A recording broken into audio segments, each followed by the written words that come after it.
ఎవరికైనా నేను సవాలు చేస్తున్నా, శ్రీకృష్ణుడి జీవితంలో ఆనందదాయకమైన ఘట్టంలోనే 10 రాయండి. మీరు ఒకటి కాదు 10 లేవండి, 2-3 మించి మీకు దొరకవండి.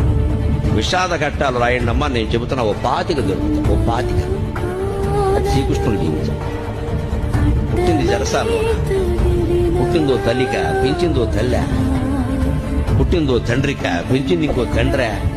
అందులో పెంచిన తండ్రికేమో వీడు తన బిడ్డ కాదని తెలుసా, ఆ తల్లికేమో తెలియదా? ఏమి జీవితాలు? అవునడానికి లేదు, కాదనడానికి లేదు. నిజం ఒకటికి తెలుసు, నిజం ఇంకోటికి తెలియదు. కానీ పెరిగాడు మహానుభావం. పుట్టగానే చంపేస్తారనే మేనమామ. మనం ఎంత అదృష్టవంతులు ఉండే అటువంటి మేనమామలు మనకు లేదు. పుట్టని చంపేస్తారనే మేనమామ కత్తిట్టు కూర్చున్నాడు ఆ జైలు దగ్గర. అదే ఆ శ్రీకృష్ణుడి జీవితం. అవతార పురుషుడు అంటున్నారు కదా, మరి ఇంత భయంకరమైన జీవితంలో కూడా భగవతత్వాన్ని వ్యక్తం చేసిన మహానుభావుడు శ్రీకృష్ణుడు. కృష్ణం ముందే జగత్.